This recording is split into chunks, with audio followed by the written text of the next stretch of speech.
Right, so we're gonna look at the half round machine, and so some of the things that we need to know for maintenance. Let's get started. No maintenance. There's really no maintenance other than oil the guillotine blade every day. You're gonna oil the guillotine. What kind of oil do you use? You can use WD-40. WD-40. Don't spray it past the blade onto the lash drive. It will create slipping issues. Okay, so you can also use regular oil, motor oil. It's motor what we oil. use here when we build them. I think motor oil is probably better because it's a little bit. Yeah, WD-40 does evaporate, so yeah, exactly. And you're less likely to spray it onto the lash drive. Okay, so if we want to make the gutter close up better, deeper, you will go down with this station. So you would loosen this bolt, loosen that one, tighten these bolts, and tighten that one to create pressure. Like maybe a quarter to a half of a turn. You don't have to do a lot, and you don't want to go down too far. If you go down too far with it, you'll actually drive this roller into that roller and ruin them both. That's not gonna be good. No. So when the gutter's out, are you able to spin this? I'm guessing you'll be able to spin it. You'll be able to spin it, and depending on what you're running, like I can move. So it now you can move it. Okay. Yeah, and so this is about the correct pressure here. That's our starting point. And we don't very rarely do I stray off of that unless it's like a really hard steel that needs to come up some. Is this solid? It is. Huh. Before they were not solid, no? They were like hollow? No, they were solid. Always been solid. Okay. So this is the only adjustment here. It's the only adjustment that that most people will ever have to make to this machine. Okay. Is to open or close the gutter. As far as consistency goes, it's very consistent between aluminum, copper, and steel. Okay, perfect. Everything back here is set at the factory, and don't ever mess with any of this unless you got to change the width of the entry guides for different width coils. So this one has the same functions as a correct. Same setup as a regular K-style machine. And all the machines come with guillotines. You cannot option it without a... Half round comes with a guillotine. It's built into the machine. Okay, now you got chains on that side. Correct. Sprockets there. We grease the spur gears here. We will never have to do anything with them. Okay, awesome, awesome. And then the entry guide. Set at the factory if it's misaligned. Yeah, the entry guides are set here at the factory. They operate exactly the same as our entry guides and everything else. As far as different width coils, you're only gonna adjust the one on the left. And you're using a 12-inch coil, which is the 5K. So correct. Yeah, it's either 11 7/8 or 11 3/4, depending on where you're at in the country. Okay, awesome. And what else do we need to know about it? Don't run foreign objects through the machine. That's screws. That's bad. Yes. So keep the covers on. Yep. If something falls in here, you're probably going to be in big trouble. Yeah. None of the rollers are cheap. You know, they're all chrome plated. These are. You know, and then this machine, the difference between the G2 half round and the rest of our equipment is the G2 half round. You have to keep coil in it all of the time. It cannot be transported empty. The Gen 1.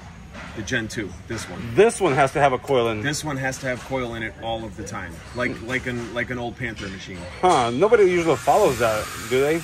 Well, the rest of our equipment is keep it empty. Gen 1 half round, all the K-style stuff, the box cutters, fascias, that stuff's all keep empty. So this one has to have a coil because if you hit a bump or something, these rollers can crash? Correct, yeah. So without the metal in here, the gap between this roller and the one below it's 10/1000ths of an inch. So you hit a big bump or something, you don't want the rollers to bang off of each other. You don't want them to knock itself out of adjustment. So wow, coil in this machine all of the time. So where does it say? Is there like a warning label? There is. There's a sticker on the back of it that goes on the back of it. I believe it's in the manual as well to never transport the machine empty. So probably need more stickers because most guys will have, you know, job site employees and they don't really. I believe they put a sticker on the top of the back of the machine that says "Do not transport machine empty." Okay, so that's a very important fact. Stickers on everything. That's really important. So a lot of people ask. You know, the machines are super expensive for half round. That's because you got so many micro adjustments. Yeah, you got a ton of chrome, like all of the rollers that form the lip, the back hem, all of this stuff. It's all chrome plated. So, it's all twice. You know, we gotta run it. We gotta send it out. It's got to be chromed. There's a lot of money in chrome in the machine, but the chrome rollers are going to be very durable too. Okay, awesome. What else? This adjustment's really the only one you're ever gonna mess with. Like I said, I don't think I've ever had to have anybody do anything with this roller at all. If you do, it's only the green block, which would control up or down with the gutter. But like I said, I've never had to adjust this once I was done with it. I've never had to direct somebody to adjust this either. Yeah. I've had people come in here and add pressure here when they're not supposed to, and ruin this roller and this roller. Because your gap between these two rollers is only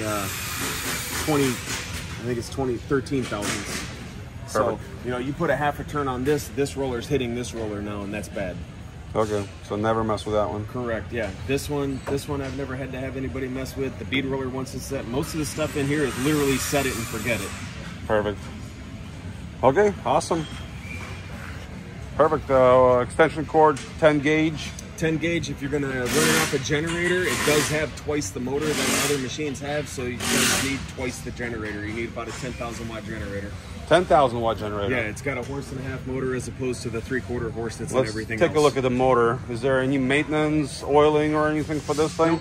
Nope, you could put a little chain lube on if you really want to, but again, it's not necessary. Okay, is there a cover for the chain, or that's just... No, there's a big cover that big box, okay. It covers everything all at once. Okay, because I was kind of wondering. Yep. Okay, so there's a box that... Correct, it goes from here to here and covers all of this. Everything, okay. Yeah, everything's enclosed. No issues there. Yeah, you'd have to actively try to put your hand in it. Yep, and this one is all closed up. So this is different than the 5.6. You have a plate that covers the whole thing here. Correct, yeah, because on the 5.6, your first drive roller's this far into the machine. And this one is right there. This one, it's right there. So OSHA says we need that guard there so people don't put their hands in there. And actually, this one doesn't have a feed handle, right? Because you don't need one. No, you do not. It goes directly from entry guys to first roller. So this half round machine, but the 6.7 combos they do have, and the fascia has a handle. Correct, because of how far into the machine the first drive is compared to where the entry guides are. Perfect. Well, there's a 7-minute video of a half round machine.